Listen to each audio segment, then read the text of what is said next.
right, guys, Michael Cohen here with you on the Sports Talk Nation. Now, we're going to have for you in just a few seconds here, we're going to have the interview I did with Nick Baumgardner of The Athletic as we are going to handicap the NFL Draft. It is just hours away. By the time you see this, could be even minutes away as teams are going to start rolling in these picks, and there's going to be a lot of crazy moves in this draft we keep hearing about. Certainly, picks number 2 and 3 possibly being up for grabs. Certainly, the Giants and the Browns are considering moving out of those pick positions. If they don't, certainly Travis Hunter, Abdul Carter could be picks that the Giants or Browns could consider. And then you have the Jets. What are they going to do? Are they going to take Tyler Warren, the tight end, out of Penn State? Are they going to go for the offensive lineman out of Missouri? They could do that. And then there's also talk the Giants could move up in the draft, potentially taking a Jackson Dart. Shedeur Sanders, where is he going to go? I saw a tweet earlier from one of my colleagues pointed out to me that the Steelers at 21 are now the favorites to take Shedeur Sanders. So it's going to get crazy. It's one of the craziest drafts we've seen in quite some time. So without any further ado, not going to waste too much time on this one. Let's go right into it, into our interview with Nick Baumgardner of The Athletic. All right, folks, welcome aboard here to Fox Sports On the Road. Michael Cohen here with you. We are joined today by Nick Baumgardner of The Athletic as we are going to talk NFL Draft. It is just a few days away, so let's get this thing going. Nick, how you doing?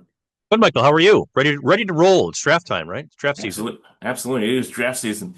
So just from your standpoint, because I know you cover the NFL Draft a lot for The Athletic, Mhm. what's this time of the year like for you? I mean, are you all over your phone and Twitter and trying to see what rumors are spreading? What's it like right now for someone like you in the position?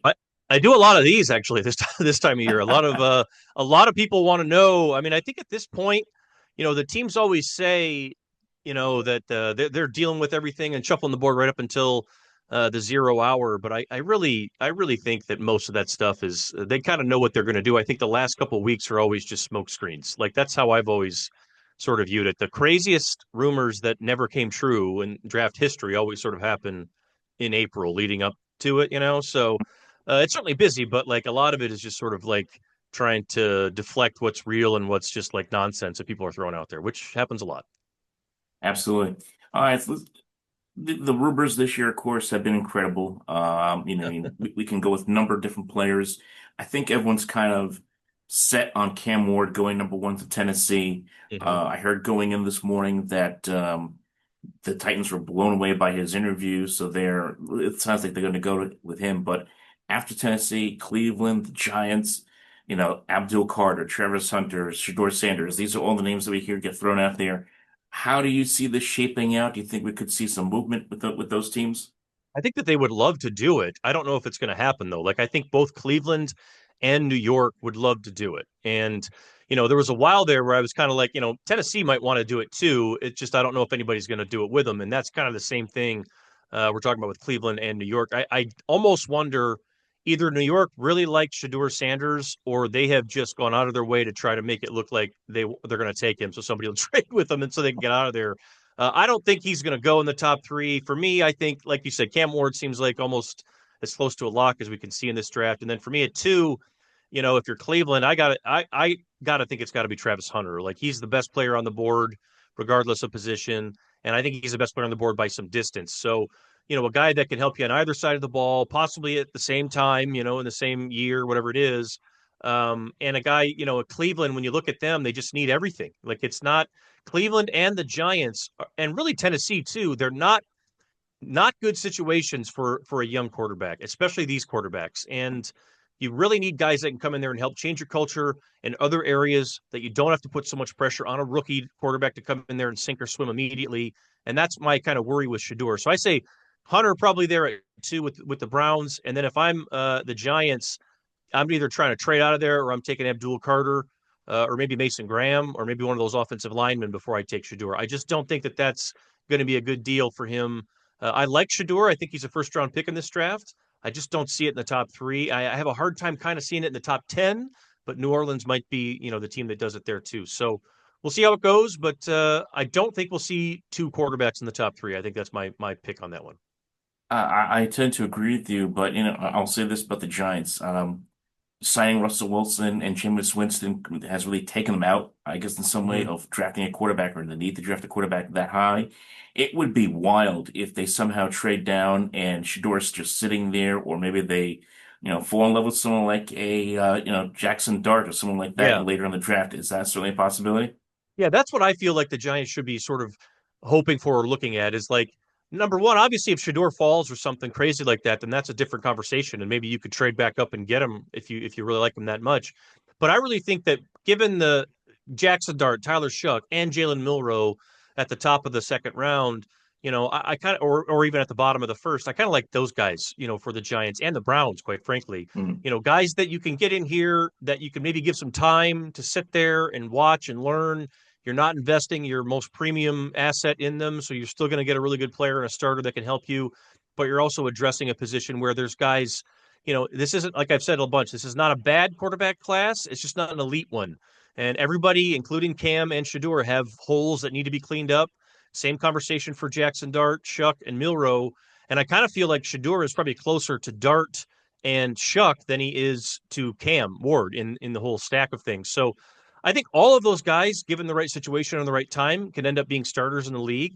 It's not a slam dunk. It's not like last year where we saw, Daniels and Caleb and Drake May. Those guys were almost no doubters. To me, Shador is more like a Bo Nix, and Dart and those guys I think are kind of in a similar vein. Where like if you put them on a good roster and you build around them or give them some time, then they really could end up being a really good pick for you. Yeah, there's ironically, two veteran quarterbacks that could have a role in this draft. One, Kirk Cousins. Is Yeah. Atlanta rather going to trade him or release him? There's been debate about that. And then, of course, Aaron Rodgers. We'll get to Rodgers in a second, but Hmm. do you think that Cousins could be a guy that, maybe Cleveland's been hot for him? That's been the rumor for a Yeah. while now that he could go there. Do you think that could go down like last second on draft day? Yeah, that feels like something that could happen, and it feels like that's something that could happen even on draft, yeah, on draft night, like when they're on the clock, even. You know what I mean? Like I could see something like that going down. And if it doesn't, it feels like they might end up just cutting him. I mean, I don't know what's going to end up happening there, but I'm sure they want to try to get as much as they can for him. I think that what you've probably seen with that is there's probably a lot of teams being like, we're not going to give you what you want for him because we know that if you can't, you have to cut him if you don't trade him, right? Like he's not going to play for you anymore. I think that's pretty much the situation. So I could see Cleveland swooping in there and doing that. The Giants don't seem like a fit for him. They already have two guys there. Hmm. The Saints, if they don't take Shador, I could see maybe the Saints being interested in him too. So I feel like that's a guy that certainly is still hanging out there. I don't think it'll be like a blockbuster deal, but I think because I just don't know how much you could really get for Kirk. Maybe he's packaged for something that ends up being a big deal. But I definitely think that draft weekend there in general could be the time where we see him move. Maybe probably to one of those quarterback needy teams there at the top of the draft. Aaron Rodgers, of course, came out. He'd spoken to Pat McAfee show this afternoon. Not only did he throw the Jets under the bus, he didn't and ran over them a couple of times too. But Yeah. he also didn't give an indication about what he wants to do future wise. The Steelers, I saw a report that they're willing to move on. They could be in the mix for Shador Sanders possibly. Absolutely. This is probably the most unique story because this it feels like I just can't see Rodgers, in a week's time saying, "Yeah, you know what? I'm going to go to Pittsburgh." That's just not his DNA. This could get really interesting if, let's just say, Pittsburgh finds a way to draft Shador, one of these other guys, early in the first round, maybe even reach for a guy, and then all of a sudden Aaron Rodgers goes, "Oh yeah, guess what? I feel like playing." So, I mean, how do you Mhm. see this playing out in your mind? Yeah, I feel like for me, just sort of guessing because I don't think anybody knows really because there's been so many different ebbs and flows, and I think that's just how Rodgers is. Mm. My read on it at the beginning was like this guy's not going to do anything until after OTAs, until after minicamp, until basically like training camp is like. I don't think he wants to do anything in the summer. I think he wants to have the summer off. He's 41 years old, all those things. But also, and I think this is probably smart on his part just wait. I think that, wait it out. If somebody gets hurt in the offseason or something weird happens and suddenly somebody needs something because you don't like all the situations there, all the money or whatever's being offered to you, for him, for a lot of veterans, we see that at other positions. They'll just wait it out and wait to the last second, see what happens. It's hard to do that at quarterback, and it's hard for teams to kind of wait like that. But to me, I almost feel like if you're Rodgers, would it be the worst thing in the world to just wait until basically training camp and say like let's see what's there, and then even like what if you just sit the year? Like, I don't know if it's necessarily like off the table for him to be like, I'm just going to sit the year out, see what happens with McCarthy and the Vikings. Like, if McCarthy doesn't pan out the way they want, maybe that's a different conversation for them. And then, I guess and maybe he's kind of a guy that's like, hey, maybe I'll determine whether or not I still want to play next year when I want to do it. I just feel like he's probably on his own timeline and just doesn't care about anybody else's. That's Aaron Rodgers. And right, Aaron Rodgers has done a lot of things and said a lot of things that nobody really agrees with. But like that I can agree with. I mean, he's earned the right to not rush anything, and if he doesn't feel like the fit for him is right in Pittsburgh or wherever it may be, I could definitely see him waiting it out. And to me, it just a lot of it seemed like he's not going to be in any mini camp or doing any of that stuff. He's going to be in training camp at the last second, and like if you want him, you want him. If not, fine, we'll move on. And to me, I feel like that's what's going on here. But I guess we'll have to wait and see. We'll have to wait and see. Speaking of his former employer, the New York Jets, they, of course, on the clock at 7. There's been a lot of talk about Tyler Warren, the tight end out of Penn State, Armand Membou, the left tackle or even right tackle out of Missouri, even Mason Graham as well. But I think it's mostly been about the tackle and the tight end for them. Um, I think that's a unique situation because you have a guy like Justin Fields you're trying to build around. If you can't go wrong with the tackle, and you also can't go wrong with the playmaker. If you are Aaron Glenn, what would you do in that situation? I like the tackle. I like going with the best tackle available, be it Membou or Will Campbell, if they're both there or slide down. Because I feel like where the Jets are at, if you can continue to fortify up front, solidify your line. They have some nice pieces. It's not, on the team in general. The Jets have drafted better than people, I think, give them credit for. They've had other problems. Rodgers was a problem, and some other people were problems.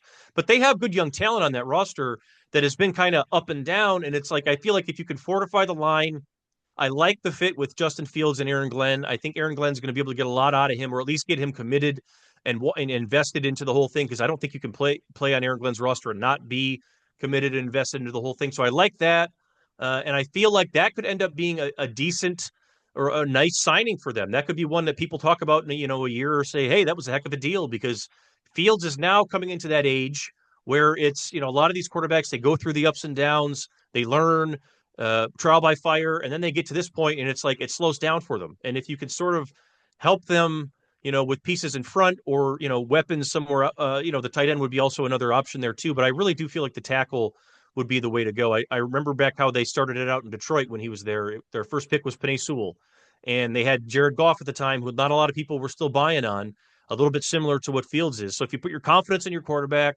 invest in protecting him, then I do think that this is a situation that could possibly be one that surprises people this year. And the Jets might not be terrible, and it might end up working out for a change, which I guess we'll knock on wood and see what happens there. Not going to win, see what happens, especially with regards to the Jets. Yeah. Um, I hate to use the word tank because I think because we all know the NFL, no one tanks. Everyone's trying to save their jobs for that matter every year. Yeah. But it feels like the Saints are kind of in that weird position after losing Derek Carr, and we really don't know what his future is going to be beyond this. Are they in a situation where they could just take a guy if there's a quarterback out there, or just say, you know what, we'll wait until 26? I mean, it's such a weird situation for them. I feel like they could absolutely wait until 26 if they want to, like we'll see what happens with Carr, obviously, but that was a situation before he got hurt where you were kind of like, what's going on here? They drafted Spencer Rattler late last year. And I don't think he's ready to start or anything like that, but like Carr is not a long-term answer. And they passed on guys last year that were in the draft that they could have gone after. This class isn't great, although if they like Shadur, maybe that's the answer there. But if it's not Shadur, then I almost feel like you just wait. You wait and see what happens. And like, I hate to say the word tank, but like they've kind of done this before. They have cap problems. It's hard to get people to go there right now. It was hard for them to get a coach. I think that was also an issue there too. So I almost feel like if you're the GM, if you're running the show there, it's like, do we really want to put all our eggs in a quarterback right now that we don't even know all the way about, and our roster's not that good? Whereas next year, you could more conceivably and realistically say, okay, let's go in on one of these guys. Like if Drew Aller comes out and has another really good year, or Arch Manning or something like that, like make a move for one of those guys. And I think that you'd feel much better about doing that than you would rolling the dice on one of these quarterbacks with your roster still sort of like you don't even know the direction you're going in. So they're the one team that's really hard to figure out. Like they've all the cap problems that they had and everything else. It does feel like they're in kind of like a purgatory, just sort of waiting for things to clear so they can get going here. But I'm not sure that a quarter. I mean, yeah, the buzz with them and Shadur is getting louder, but I'm still sort of nervous for them if they end up doing that because I don't know how that'll work out. Yeah, you never know. I mean, it could blow up in Shador's face and their Yep. face, and they have to start all over again. So that Yeah, would be rough. exactly. Um, who give me some sleepers, players, picks that you think could, prop up second, third round that, people aren't really talking about. One tight end after the top two, Mason Taylor, the kid from LSU, is one of my favorite players in the draft. He's the youngest player in the class, I believe, at barely 20 years old. I don't think he's not 21 yet. And he was, I think, LSU's all-time leading receiver, pass catcher, all that stuff. Jason Taylor's son, the former Dolphin star, also Zach Thomas's nephew. So he's got Hall of Fame blood. Was very good at the Senior Bowl. Downright dominant at times. I mean, nothing looked too big for him. I think he's going to be a fantastic player. Another guy who might slip into the second round. One of my favorite receivers in this class is Emeka Egbuka, the kid from Ohio State, who not a lot of people talk about. I think people get bored with him because he's been around for so long, but he is such a consistent player.